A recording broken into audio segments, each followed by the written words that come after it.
Superhero games are a natural fit for VR. Being able to swing around Manhattan as Spider-Man and Far From Home or flying around the galaxy in Megaton Rainfall made what would have been simple traversal on a flat screen into an exhilarating experience in VR. But so far, VR superhero games haven't been given the big budget AAA treatment they deserve. That is, until now, with the launch of Iron Man VR, a PlayStation exclusive that lets you soar through the skies as one of our favorite heroes, but has just as many flaws as Tony Stark himself. The review key for Iron Man VR was provided to us for free by PlayStation, but as always, that would never affect our opinion.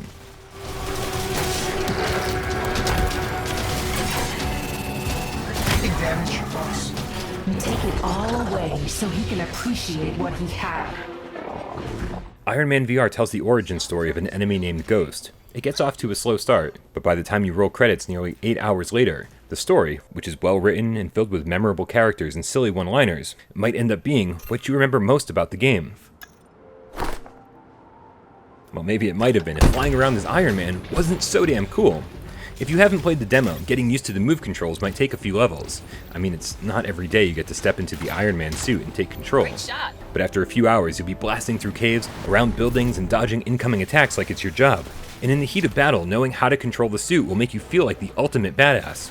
Fire your repulsors and auxiliary weapons with the move buttons, charge up your unibeam and cause serious damage, do a triple punch mid-air combo on anything that moves, double tap the triggers for a speed boost, or come to a screeching halt and hover in mid-air by hitting the circle on the right move controller. You can even fly with one controller and shoot down enemies with the other. No matter how you play it though, there's no denying that Iron Man VR absolutely nails the feeling of being Iron Man. I'm headed up to the Overlook. Grab your glasses and meet me there. What it doesn't do nearly as well, however, is nail the feeling of being Tony Stark. Whenever you're not in the suit, you're relegated to teleporting from node to node around the environment, which makes exploring these areas way less fun than it should be. Which is a shame considering that there's so much stuff to discover, even just around Stark's Malibu mansion, magazines, a basketball arcade game, and even an Iron Man Magic 8-Ball.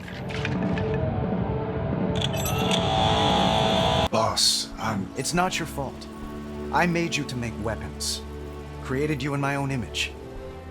The story segments could have used some work too, not in terms of writing, but in the way it's delivered to the player. Every time a character starts to talk, be prepared to just stand there, listen, and take it all in.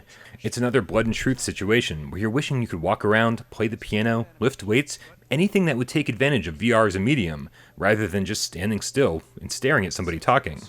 These heavily scripted moments somehow bleed into the action scenes too, where frequently the game will just tell you exactly where to stand and what to do to perform certain actions, with the screen fading out so frequently, you might wonder if Tony is suffering from a bout of narcolepsy.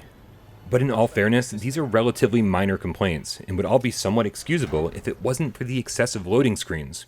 They're commonly 45 to 90 seconds each, and they're everywhere. Start the mission, load screen. Enter Stark Tower, load screen. Leave Stark Tower, load screen. Finish the mission, load screen. And that's all just in one level, so you can probably imagine that by the end of the game, you've seen more than your share of load screens.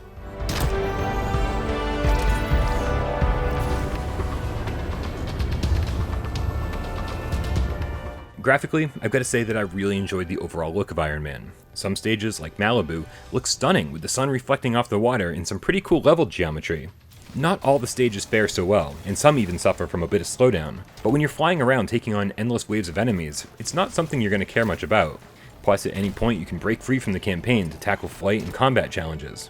Every stage ends with a summary screen showing how well you did, awarding you with the appropriate number of research points, which can then be taken to the garage to upgrade your suit with different weapons, better health regeneration, and an assortment of other options. And it's probably important to point out that these are options, not actual upgrades. In other words, you don't upgrade your repulsors, you just switch to a different kind of repulsor, all of which have their own advantages and disadvantages. So it really just comes down to preference, which means that by the end of the game, after unlocking almost every weapon, I really didn't feel any more powerful than I did at the beginning.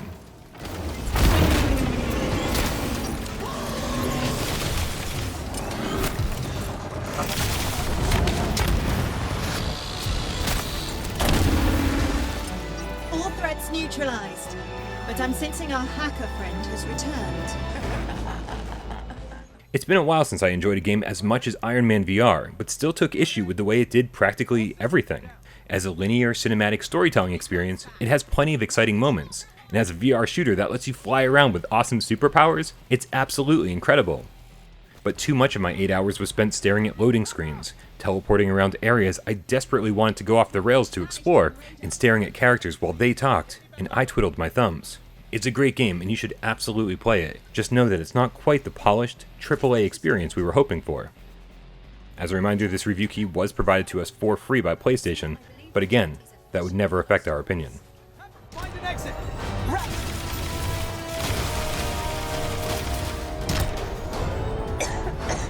The fire front of the cabin!